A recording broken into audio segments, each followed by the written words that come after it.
So it is good, as I said earlier, just to be with you, to be in the place with you.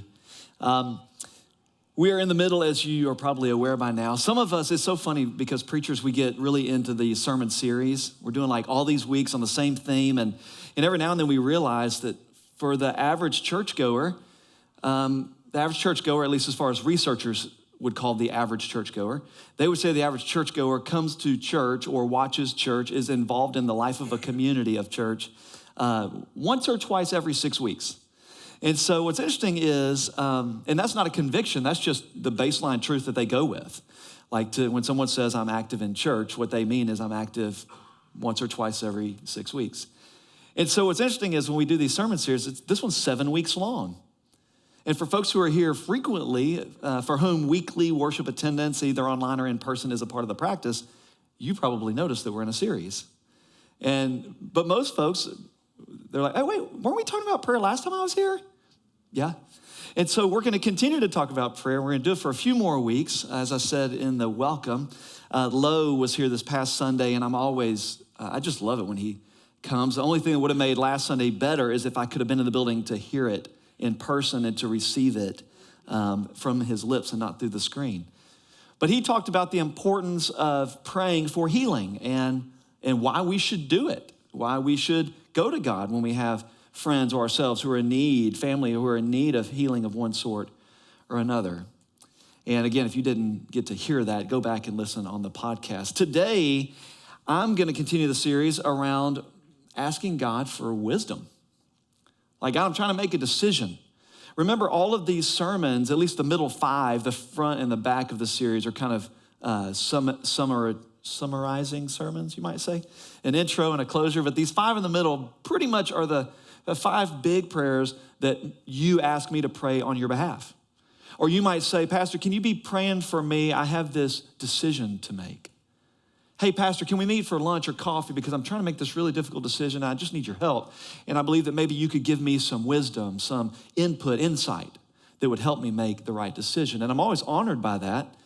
I'm honored anytime someone comes to me to say, Pastor, I think your prayer and your insight might be helpful in this particular scenario. But for today, we're talking about choices. And really, I think most of us would say that life really is just one big series of decisions. One big series of things that we're trying to make determinations about. I mean, it could be simple things like you're at Baskin-Robbins and you have to make a choice. I don't like Baskin-Robbins because you have to make a choice from so many options. Sometimes I wish there was this ice cream store that only had vanilla. No mix-ins, no nothing. Now Chick-fil-A, that's how they survive, right? You get one ice cream. It's called the Ice Dream. It's even better. But sometimes I'll pray to God, my life sometimes feels like I'm in a Baskin-Robbins store and I've got all these options in front of me and I'm trying to decide where to go and what to do. And I think God sometimes can take away the things like coconut, because who eats coconut in their ice cream, or any time for that matter? Pistachio nuts. There's things you don't want in your ice cream. It's easy for me to get down to a few, but it's still a choice. But in the grand scheme of things, what kind of ice cream I get, really, it doesn't really matter. It probably shouldn't matter what football game I watch on a Saturday either. I'm beginning to believe that I should just stop watching altogether because most of the time my team is losing. TCU, I don't know why they're even showing up anymore. U of H had a big win. The Aggies, well, they didn't play. But I'm sure we'll hear about the next game they play. So sometimes watching football, should I not? Who should I watch? What channel? It doesn't really matter. You flip around. It's not that big of a thing. What clothes should I wear? Some of you take more time on that than others. I've tried to get down to where I've got 3 shirts and 2 pairs of pants. I just cycle through the same thing. But people tell me, but you're on video, so you got to have at least 4 different outfits because they'll go back and see you wearing the same thing every week. I don't care, but apparently our viewers do. So what do you wear? Again, small decision. Another small decision that has become paramount in my family is, where are we going for lunch? It's really not that big of a deal. Let's go eat some food. But no one can decide. It's like a big deal in our place. I hear that that's not just my family. Y'all have problems deciding where we're going to go eat? It seems like it's a deal. I almost did the sermon completely on where you should eat and what you should eat. The Daniel plan. No meat, vegetables only, no wine. But I want to be the pastor here for a long time and filled with hunter, meat eater, red wine, and maybe even the white variety. I like being the pastor. But I did find a trick. I want to give you this real quick. It's not really helpful from the sermon standpoint. It's not biblical. But I did know this couple back in the day who they always struggled. It was one of their big fights, like, where are we going to eat? So what they did was they sat down and they made a list, wrote on pieces of paper, like their favorite 15 places that both of them could deal with if we were to attend there. And they wrote them down, they tore them into sheets of paper, they folded them up, they threw them in a Ziploc bag, put it in their glove compartment. So when it's time to go for lunch, hey, where are we gonna go for lunch? Pull the bag out of the thing, open it up. Okay, you pick this time. Now, obviously, they would pick one and open it up, and both of them would go, eh. So they throw back in, okay, we get 2 picks. 2 picks. These aren't big decisions. These are small decisions that we fret over. But if you fret over where you're gonna eat, I recommend the Ziploc version. There are bigger decisions that we have to make. The ones that kind of keep us up late at night, that keep us from sleeping through the night. They wake us up early in the morning. They're related to our work.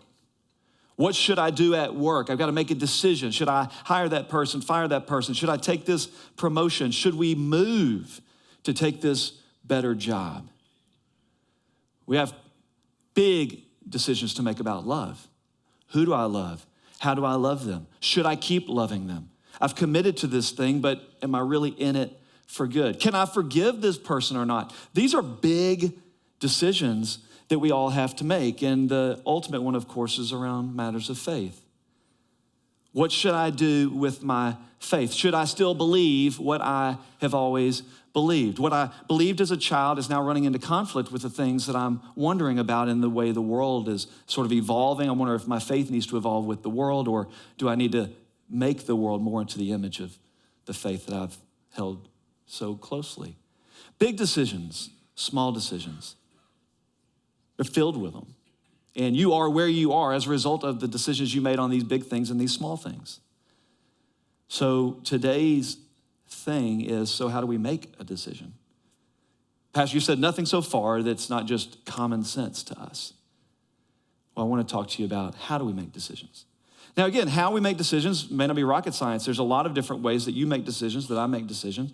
Just remembering some of them, it's as simple as the flip of a coin. You narrow it down to 2 options, big thing, small thing. I know people who make big decisions this way. Flip a coin. Heads, I do this. Tails, I do that. God, catch it in the air. Flip. I know other people who do like when you're trying to pick teams, a lot of times it's stopped in elementary school, but some of us continue to do this. Inky, pinky, ponky, daddy had a donkey. Donkey died, daddy cried, inky, pinky, ponky. Apparently in Michigan, I have forgotten this, but there's a different way to say the inky, pinky, ponky, or it's like inky, pinky, right with inky. I don't get it, but there's all sorts of ways that you do this sort of thing. Who's in and who's out? Here's one that I'm remembering that seemed absurd in the moment, and it's even more absurd as I think back on it. She loves me not. Really? We're gonna take a really beautiful flower, we're gonna rip it apart one petal at a time, hoping that the last petal we pull, or is it the stem? Doesn't matter, it's what I want. She loves me. And I think if you would have just not ripped that whole flower up and instead walked to her and given it to her, she may have loved you even more. We destroyed a flower. And then probably the way that we make most of our decisions is by majority vote. We raise our hands. Are you for this? Or are you for that? This is how we make decisions. In fact, I was on the losing end of that same sort of decision just this past week. You see, I believed that this would win the pumpkin carving competition. The church at Woodforest staff, we worked hard on this thing. Gave me low Alamon hair. We thought this would be the winner. Showed up, and apparently it matters how many voters are voting. We only had 2 staff members go to our meeting, and I think Jacob was on the winning team with Rebel-Based Student Ministry, which was in all, I don't want to sound like hurt by this, but Rebel-Based, what they did was they took a pumpkin and they shoved a whole bunch of like, what was those? Just wooden sticks in it, called it a porcupine. They got 22 votes. We got 21 votes. Jacob had 3 votes, and I was gonna ask him in front of the whole room where he cast his 3 votes, but I already know. He voted for the porcupine. He doesn't care that his pastor shoved a pumpkin on his head to try to win and walk around with it for 30 minutes of voting. But I came 1 vote shy. Thanks, Jacob. Clearly, I've got probably have pumpkin on my head still. Here's the thing. We can come up with all kinds of crazy ways to make decisions. And most of the time, the option of how are we going to make this decision begins with, what do I want? And I'm going to come up with a decision process that allows me to get what I want. Like, should I take the new job or not? We run through does it pay more? Do I have to travel? Will I have to move my family? Who I love or what I love? Does it feel good? Does it feel right? What would be best for me?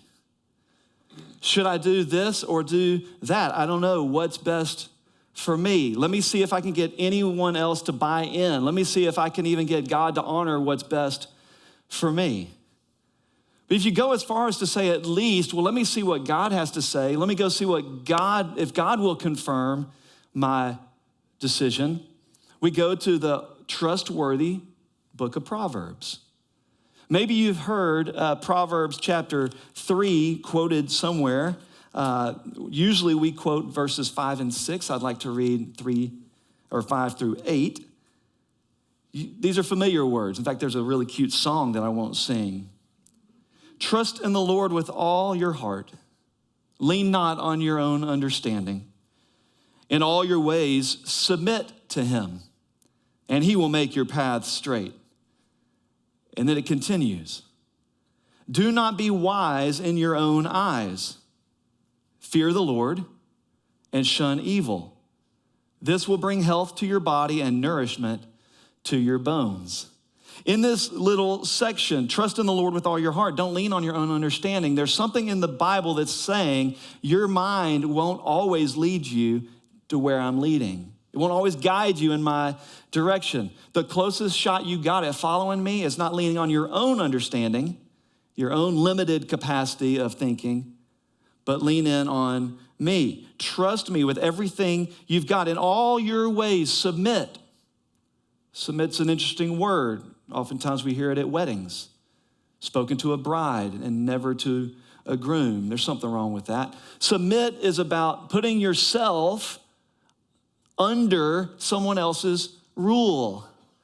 All of creation was put under the rule of God, and God then gives us permission to rule alongside of him. Submitting is trusting that they know best, they are better at this. Submitting is making yourself a little less so that someone else can be a little more. And what the Bible is telling us, that in all your ways and everything you do, submit them to God. Let God's way win every time. Every time. He says, don't be wise in your own eyes. Now, this is a problem because, again, this is the way we oftentimes make our decisions. In recent times, there's been a lot of conversation about should we wear a mask or should we not wear a mask?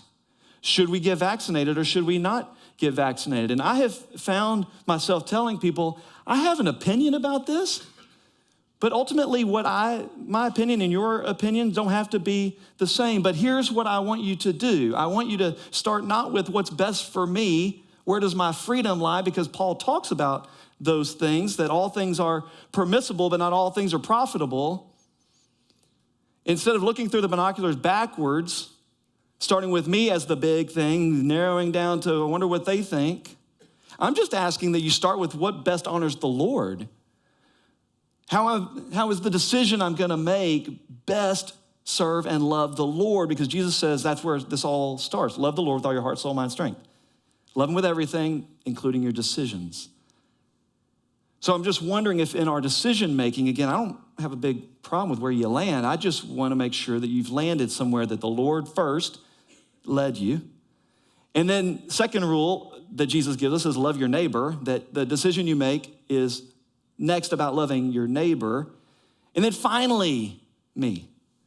That's what I'm trying to move us towards in terms of uncovering the wisdom of God, is that it begins with what does God want in this? How can I love and honor God with this part of what I'm doing? And then my neighbor, and then me. Me, I'm last. Because the truth is, I'm a selfish creation. I'm just speaking of me. I'm not speaking of you, though I see it in you too. I wake up thinking about what's best for me. How do I want to spend my time for me, my money for me, my love and affection for me? It's really harsh when we have to kind of come to terms with the fact that even though I'm a giving, I'd like to think selfless person from time to time, at the end of the day, what I don't say out loud is, I really want this for me. It's a sin. It's what found us in the garden. Wisdom doesn't always equal knowledge. You know this. Really smart people, you ever found yourself saying, that person is so smart intellectually. Man, their IQ is off the charts. They've got zero common sense. You ever heard people described in such ways? Now, the opposite extreme isn't as flattering either, and that's the end of the spectrum more people look at for me. You ain't very smart, but you got some real good common sense. It seems like your gut leads well. So here's the thing that I want us to talk to. I want us to talk about not becoming more intelligent, though knowledge is important and knowledge can be taken from to make wise decisions. And I don't want us to get stuck saying just go with your gut either. Common sense. I think the Bible is leading us towards a third way. Leading us towards a way that I'm just going to call uncommon sense. It's sensical. It's filled with wisdom, but you don't see folks commonly employing it. Uncommon sense. So if you want to go to the book of Proverbs, which is where I would recommend you start, we were in chapter 3, but honestly, you can go through the entire book, and you're going to find wisdom after wisdom after wisdom. It's called one of the wisdom books. There's 3 of those. This is the first of them. There's Proverbs, there's Ecclesiastes, and there's the book of Job. Biblical theologians put those 3 books together and called that the wisdom literature. Proverbs is pretty easy to identify that because you got 31 chapters chocked full with wisdom. The first 8 or 9 chapters are all kind of this lady wisdom, kind of a parent to a child giving some speeches. And then from about chapter 10 on, for the remaining 21 chapters, you get these short little pithy sayings that if you were to take one a day and read them each throughout the month, you're going to find yourself being filled with wisdom. So in chapter 1, the author of Proverbs tells us this is why they exist. These are the Proverbs of Solomon, son of David, king of Israel. And these have been given to us, verse 2, for gaining wisdom and instruction, for understanding words of insight, for receiving instruction in prudent behavior, doing what is right and just and fair, for giving prudence to those who are simple, knowledge and discretion to the young. Let the wise listen and add to their learning. And let the discerning get guidance for understanding proverbs and parables, the sayings and riddles of the wise. And then verse 7, the fear of the Lord is the beginning of knowledge, but fools despise wisdom and instruction. That verse 7 is important. You'll find it in other places throughout the scriptures, a couple times in the Proverbs and elsewhere, this idea of the fear of the Lord. Now, some of you were raised with the fear of the Lord. It's like, if you don't do this, I'm coming at you. That's not what they're getting at here. When you do wrong, God doesn't come to smite you all the time.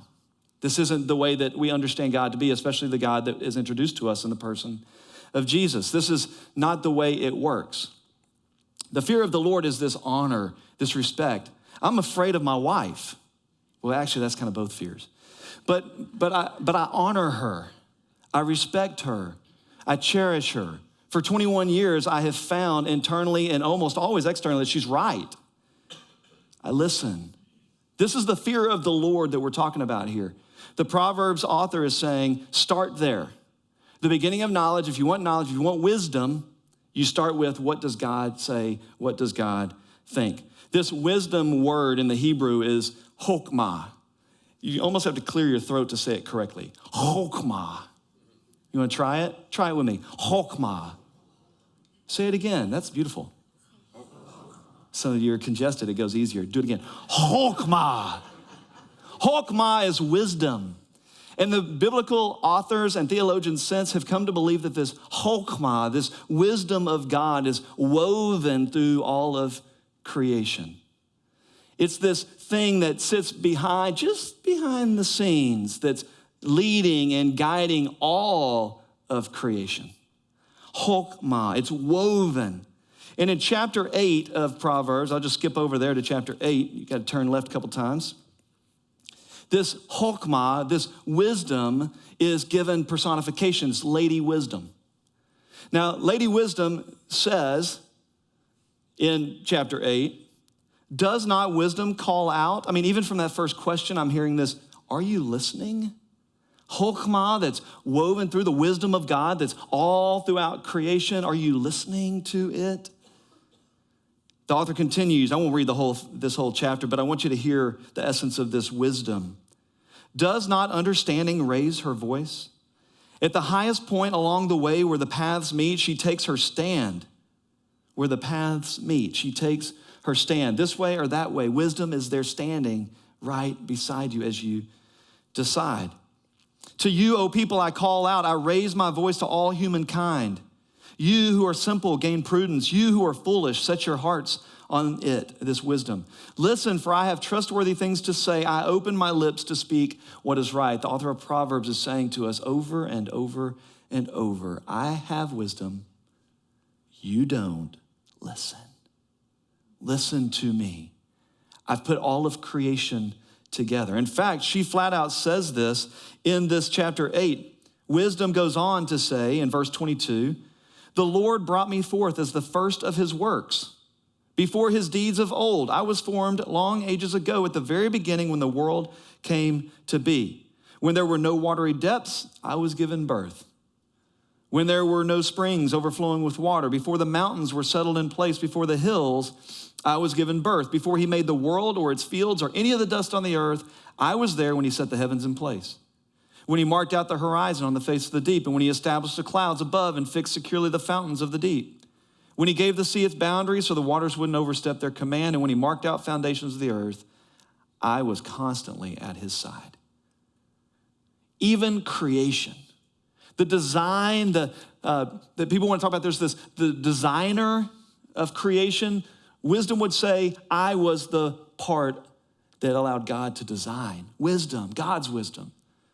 God's wisdom is the one that decided how the waters in the land stay apart, how the gravity thing works, which I still don't get. Wisdom, seek wisdom, you'll figure out gravity. And then he ends with this in chapter 8. Now then, my children, listen to me. Are you listening? Blessed are those who keep my ways. Listen to my instruction and be wise. Do not disregard it. Blessed are those who listen to me, watching daily at my doors, waiting at my doorway. For those who find me find life and receive favor from the Lord. But those who fail to find me harm themselves, and all who hate me love death. He basically, in summary, is saying, seek wisdom and find life. Seek me and you'll find what you're looking for. Now, that's easier said than done because, again, we're wired to what we want. Now, I don't watch a lot of movies, but there's this really cute children's movie. Maybe some of you have seen it. There's this moment in this movie. The movie's called Ferdinand. It's a cartoon movie about a bull. And just for fun, I asked my 6-year-old, who's not in the room anymore, he's back at Children's Church. Yesterday, I was saying, hey, son, I'm going to show a clip from Ferdinand tomorrow in the sermon. And my sermon is about making decisions. Is there a part of the movie that really sticks out to you about making decisions? And he named this, that I had already picked 3 days earlier. So it's common sense for the uncommonsensical. Come on, watch and see. There you are. You ready to go? I'm sorry, Nina. Ferdinand can't come to the festival this year. But he goes with us every year. I know, but he's not a little calf anymore.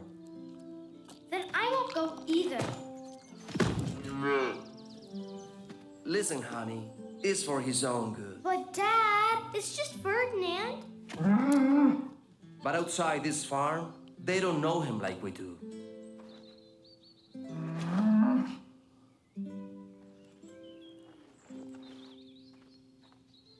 Sorry, little big guy. I'll bring you back the prettiest bouquet in town, okay?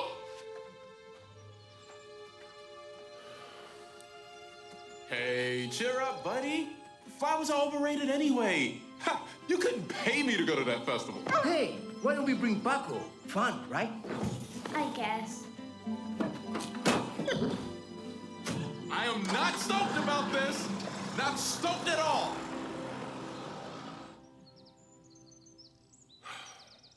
doesn't make any sense. I'm not a little calf anymore, so what? More of me to love. And besides, bigger bull, bigger helper. I'm going. No. Juan said no. Juan said no, I'm not going. It's settled. But Nina will be miserable without me. She needs me. But I need to go, but I need to stay and go. Ah, what do I do?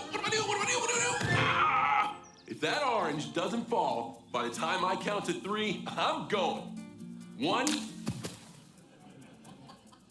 If that rock is still there by the time What could you possibly need that for? Okay. If that egg doesn't hatch by the time I count to 10, I'm going.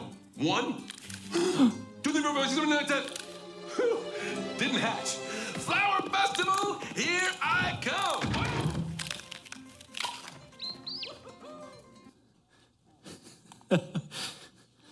Look like you lately? Feel like you lately? You know what you're supposed to do. I mean, you've been told what to do. We're reading the scriptures, reading through the book of Proverbs. You keep reading the book of Proverbs. It's going to tell you what to do, the choice you should make. God will seek to be clear. And in the clip here, the dad was pretty clear. Ferdinand, go. You don't go. This isn't for you. You're too big. We find ourselves being told. We know what we should do and what we shouldn't do. And here's a little sidebar. If you're making your decision all by yourself and no one else is around, there's a pretty good chance you'll make the wrong one. Because the reality that I found in my own life is the things that I know I shouldn't be doing, I typically don't do them with an audience. I typically do them in private and quiet in the dark so that no one knows and no one can tell me I'm doing the wrong thing. Do it after hours and in the dark. And the truth is, most of us are in the same category. If you want to find the wisdom of God, you start by going to God and then sitting with him, reading his word and trying to decide, has he already answered this question somewhere before? Has he already told other people who asked this same question what they should do? What makes me special or unique that the overarching good news of God, the overarching wisdom of God, the overarching instruction of God for all of God's people throughout centuries, that I should be looking for a loophole? It's because we want what we want. We want our way. We want what's going to be best for us. God created us. God knows what's best for us. If you keep watching this movie, what ends up happening is Ferdinand makes his way into the town. And Ferdinand gets into the town. I should have shown this clip too because it's really funny. There's like a clothesline in the town. He sticks his head through to look. These nuns walk by. He gets freaked out. He tries to pull his head back out to hide. They get stuck. Things start falling apart and the whole town gets ransacked because he should not have been there. He should not have gone. He should have done what the Lord said to do, what his dad, Papa, said to do. So how do we make a decision? Well, there's one sort of litmus test that I found, and if you just Google wisdom, you're going to find the same thing. This isn't rocket science, folks. If you're seeking God, you'll find him. He says it all throughout the word. In the 3rd chapter of James, this is Jesus' brother talking about wisdom. He says in this short little piece, he says, who's wise and understanding among you? Let them show it by their good life, by the deeds done and the humility that comes from wisdom. Wisdom. But if you harbor bitter envy and selfish ambition in your hearts, do not boast about it or deny the truth. Such, and he even quotes it, such quote unquote wisdom does not come down from heaven, but is earthly, unspiritual, demonic. For where you have envy and selfish ambition, there you find disorder and every evil practice. Keep listening. Verse 17. But the wisdom that comes from heaven is first of all pure. Is what I think I'm supposed to do pure? Next, it's peace-loving. Is the decision I'm about to make come from a desire to love and promote peace? Is it considerate? Is it submissive? Is it full of mercy and good fruit? Is it impartial? Is it sincere? These are the sort of the rules of wisdom. The brother of Jesus, who spent a lot of time with his brother, Is the decision I'm making fit into these categories, or is it what the author is calling quote unquote wisdom? Seems right to me in my own eyes. Feels good in my heart. If you've learned nothing through your life, you should learn now that following your heart doesn't always lead you to God. Sometimes it leads you just right back to your own selfish, self-seeking desires. So what if you are truly seeking the Lord? I really do want God to make something clear. I really do need God to tell me this way or that way. You've read the scriptures. You've gone through Proverbs. You've gone through the gospel. You've seen what Jesus had to say, what the Lord has said elsewhere. And you go, I'm pretty sure that this is God's leading. I've checked it through the James stuff. I've checked my own spirit of, is this selfish or is this God-guided? And you really believe that what you're doing is the Lord.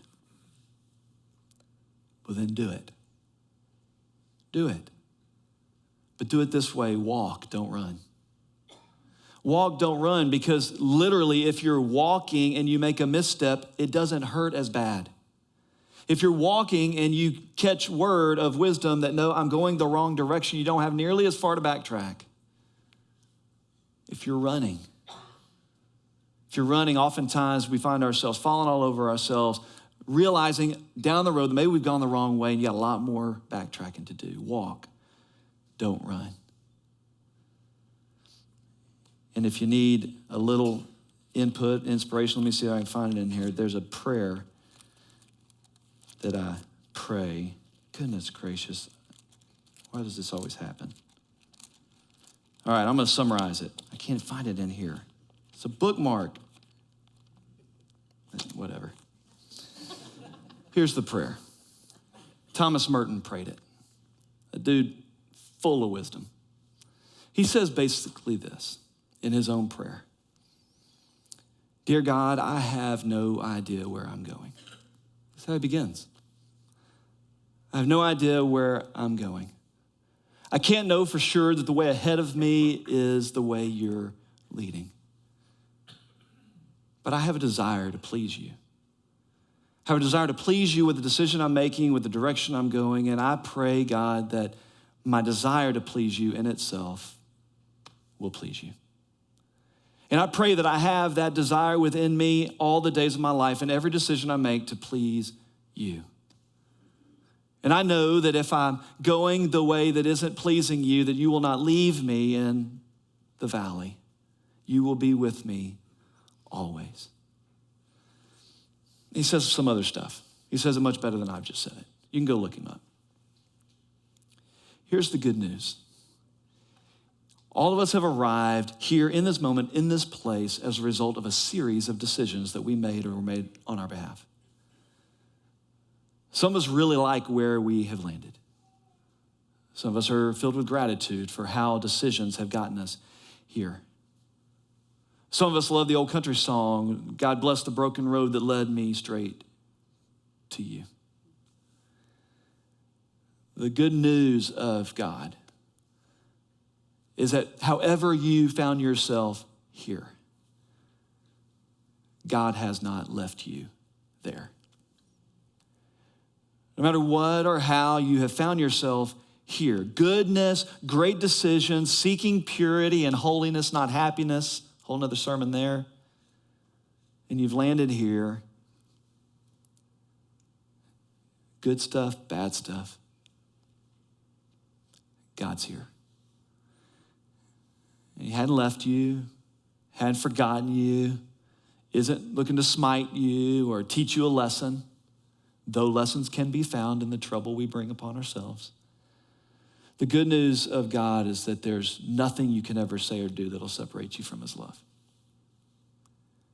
In a room this size with this many people, I know I'm in good company with men and women, boys and girls who have made horrible messes of their lives, who have made decisions that they knew weren't godly and are now reaping the consequences of those selfish, self-seeking decisions. God is here for you. God loves you. God forgives you. God's waiting for you to seek his wisdom in the next decision you make. And if you find yourself here, you made some really good decisions you thought at the time, and now looking back, you think, if I had only done it. Hey, God's here for you too. Seek him. Find him in his word. Sit long enough to hear his response to your prayer, and then be courageous, humble. Submit your life to him going forward. He's waiting. He's ready. He's with us. Let's pray.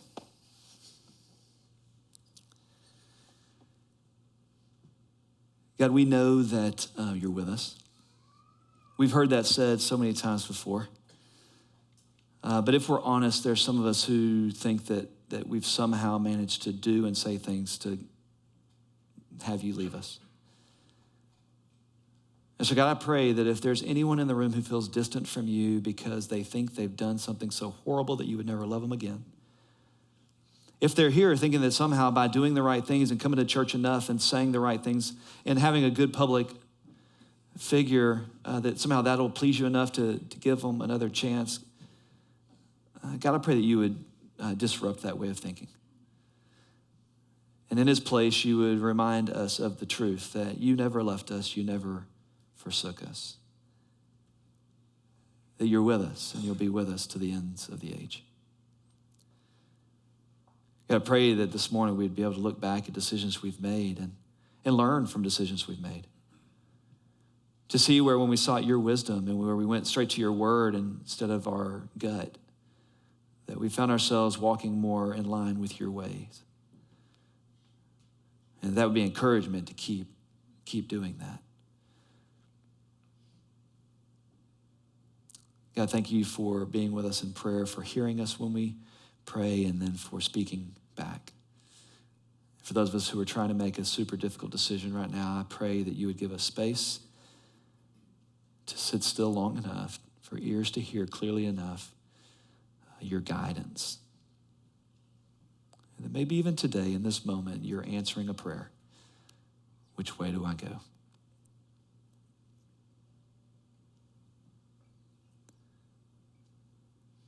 God, thank you for listening to us and for speaking to us. And we give you thanks in Jesus' name.